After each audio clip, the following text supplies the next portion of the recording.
This is Herring, a boy stuck in a world dominated and ruled by girls. He's part of the most elite squad in the entire kingdom of men, so these guys are one of the very few lucky ones to ever make contact and smash some rice cakes with girls. They're currently on an escape mission to avoid an entire army of women ready to destroy them, but an underground group called the Water Hyacinths has helped them escape the capital city of girls. With the Black Wolves and Crimson Foxes now stuck in an all-out war, the Black Thorn members combined with Delta Squad are still hurriedly chasing Karim. However, this silver beauty named Hyang Seoli knows that if they do not retrieve Karim in time before the Black Wolves arrive, the Crimson Foxes will be in deep, deep trouble. And let's just be clear, we are not talking Subway sandwich 6-inch deep, as it'll be more like 2 full footlongs. Anyways, with 2 full Blackthorn teams and an entire Delta squad chasing Karim the King's simp down, they are miraculously able to actually make headway against the Wanna, the son of Solid Snake from Metal Gear Solid. Though the men have the King's simp, the women have their own weapon, a goddess reincarnation in the form of the Komi look-alike named Ra. Regardless, the reincarnated goddess is finally able to sniff out his location, shocking the rest of the crew. It now seems like Karim has refused to keep on running, as he's decided it's time to face off an army of girls, since what kind of man would run away from their destiny of paradise? And just as if it's like he's about to enter the gates of Valhalla, every woman nearby begins to charge at the one-man army. But Karim is unfazed and chooses to stand his ground, looking absolutely like a mega Chad as he does not even budge a single inch. However, he disappears like the Flash as soon as some of the girls get near him, making the Crimson Foxes look like a bunch of iron nudes trying to take down a Radiant player. However, as Karim activates his 100% evasion skills from Roblox, it's revealed that he's actually not alone, as the Black Serang is watching from afar. Elsewhere, underneath the abandoned passages of the royal city, as Miryong shows Herring and the Garimbi boys the way out, she advises them to run as fast as they can back to their kingdom if they want to live, as the all-out war will be absolutely brutal. Upon hearing her advice, the boys stop in their tracks and claps back by saying they ain't no wimps, so instead they ask Miryong if they can lend them a few weapons. Surprisingly, Miryong agrees to their demand, so she reveals to them that this specific passageway has an abandoned forge where the trio might be able to find some makeshift weapons. So with the possibility of the boys actually being able to fight on slowly increasing, Miryong leads them to the end of the passageway before wishing them the best of luck. After she closes the hidden passageway behind them, she winks at Herring and calls him Prince Behemoth. This causes Maroon to be an ultimate sussy beka, as his curiosity gets the better of him, so he actually asks Herring if he can display his Prince Behemoth to him later, which Herring actually agrees to. Meanwhile, Ara is able to catch up to the King's simp, leaving behind the rest of her crew, as she is the only one that's faster than him in the entire planet. This time, Ara looks like she's super focused on actually taking him down, as no one ever gets in the way between her and her Prince Behemoth. With Ra right behind him, 2 more elite Delta members appear out of nowhere and attempt to take him down. Unfortunately, they make the major mistake of taunting him first before delivering their blows, so the 2 end up decommissioned in battle. Now that Karim has drawn first blood in front of the girls, Sylvie and Ara now realize it really do be like that during war, so Ara takes the lead to make sure she takes down her own #1 simp. Ara ultimately catches up, so she instantly forces his attention onto her by trying to gank him from behind with a direct attack. With her plan working flawlessly, she's able to buy time for 2 more Black Thorn members to catch up and provide assistance to her. They then surround him, causing Karim to stop for a brief second and yell out that he's lagging, so this isn't at all fair. Luckily, Karim gets saved by the bell as an arrow comes blistering through the forest.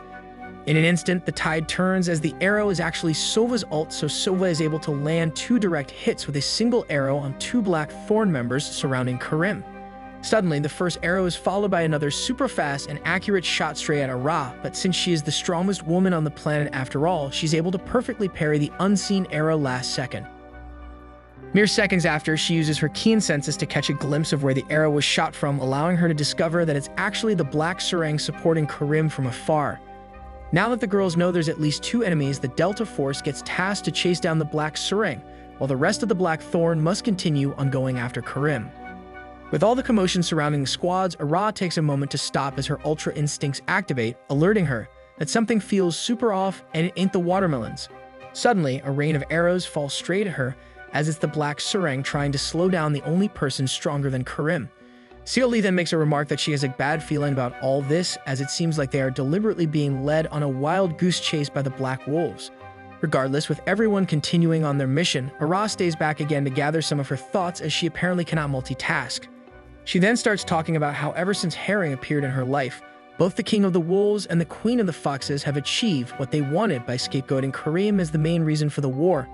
After collecting her thoughts, she begins to continue her journey to chase down the most wanted man on the planet. Unfortunately for her, she finally realizes that with her continually being distracted by her thoughts, she has now actually lost and forgot which direction Karim went. Elsewhere, the three musketeers find themselves super soaked due to the intense rainfall, so they decide to shelter up inside a nearby abandoned house to warm up. The boys then start complaining about how one is super hungry, while Wong is very cold and Herring is sad that he didn't get to destroy the firm rice cakes of Ara today. So they end up combining their brain power to try and figure out how they can find the captain, as they are all too miserable stuck in Fox territory as wanted fugitives. As such, they realize that the only thing boys long for in the kingdom of men, other than rice cake of course, is to meet their actual mothers, so they figured that's what the King Simp is attempting to do while given the perfect opportunity inside their territory. Now back to the action. The Black Serang looks like he's about to be defanged as more and more Delta Force members catch up to him as they slowly regain the upper hand. But joke's on them, as the Black Serang has multiple things up his sleeve, as he's able to buy a bit more time by quickly throwing some hidden darts close range, catching a few of them by surprise. And just as he thought he was able to get away with everything, the pink girl from Hunter x Hunter arrives and she is able to swiftly land a direct hit, and it was super effective. She then continues to combo her hits into another attack, allowing her to successfully destroy his crossbow, so it's basically like she powered up using the souls of her fallen brethren. Shortly after, Silly appears out of nowhere and delivers a finishing blow to the Black Serang as he couldn't detect her rising up from the shadows. After falling to the ground in disbelief, the Black Serang stares at the ground defeated, knowing that from now on there will be a very high chance he will be living the rest of his life in captivity. Hera then watches on, looking like she wants to help the Serang out, as she probably is in love with him, as these two were the last ones left to never experience rice cake destroying from their respective elite groups. Nonetheless, the Black Serang risked his entire life for the King's Simp, and now Karim is able to finish his mission, as it's revealed that he was ordered to bait the Black Thorn to an old and abandoned Delta barracks. And just like the Black Wolves planned, the Black Thorn have unknowingly stepped on Karim's trap card, as they were too busy fixated on reclaiming him at all cost. As such, an entire group of Black Thorn members continue on their chase into the abandoned barracks without suspecting it's a trap, since what kind of Chad would just allow himself to get caught hiding in a dead end? Regardless, the girls only leave two to stand at guard at the entrance, while the rest rush in like a bunch of ninjas from Hidden Leaf Village. Upon their eyes adjusting within the dark, the girls stop as they find Karim standing there with his back turned to them, looking quite ominous. Now me personally, if there was only one exit and your target just stops there without him dropping a single hint of nervousness, I'd be the one expecting something sussy baka to appear. It then turns out that Karim is indeed hiding something sussy baka, so he whips out some kind of advanced contraption while slowly turning to the army of girls. He then makes a remark in front of all of them, claiming that his job here is finally done. As such, he swiftly drops the item, while the so-called elite Black Thorn did nothing the entire time Karim was busy doing his supervillain speech, and I'm sure all of them could have stopped him from using the item. Unfortunately, due to them literally not making a move the entire time to stop him, Karim was able to instantly slice open the capsule-looking item while channeling some of his air-bending skills. In just mere seconds, the entire building was engulfed by a mysterious fog, causing all the girls, bar Karim, to start coughing uncontrollably.